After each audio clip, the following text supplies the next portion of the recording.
अस्सलाम वालेकुम प्यारे बच्चों, आज मैं आपको बताऊंगी हर्फ ब के बारे में। हर्फ ब के बारे में, इसे कहते हैं ब। ब, आप इसके ऊपर पेंसिल फेरिए। ब, इसके नीचे एक नुक्ता होता है। ब, ये है ब, ये है ब, ये है प। क्या आप देख सकते हैं इन दोनों की शक्लें बिल्कुल एक जैसी हैं। ये दोनों हैं ब। ये है ब। ब बिल्ली। ब से क्या बनता है?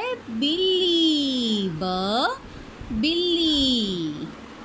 अब हम खोलेंगे मेरी पहचान उर्दू। ब, ये क्या है? ब। क्या आप इसको मैच करेंगे?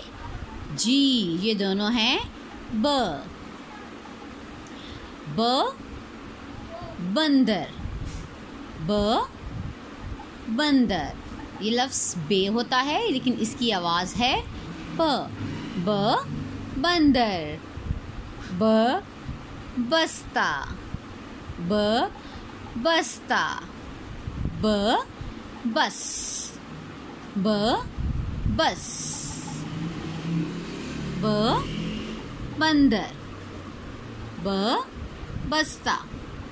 ब बस। पी पी करती बस जब आए। पी पी करती बस जब आए, कंधे पर बस्ता लटकाए। बाबर दौड़ा दौड़ा जाए, बंदर उसको छोड़ने आए। ब, ये सब आवाज़ें हैं ब। आपको पता है हर काम शुरू करने से पहले हम पढ़ते हैं ब से बिस्मिल्लाह। ब से बिस्मिल्लाह।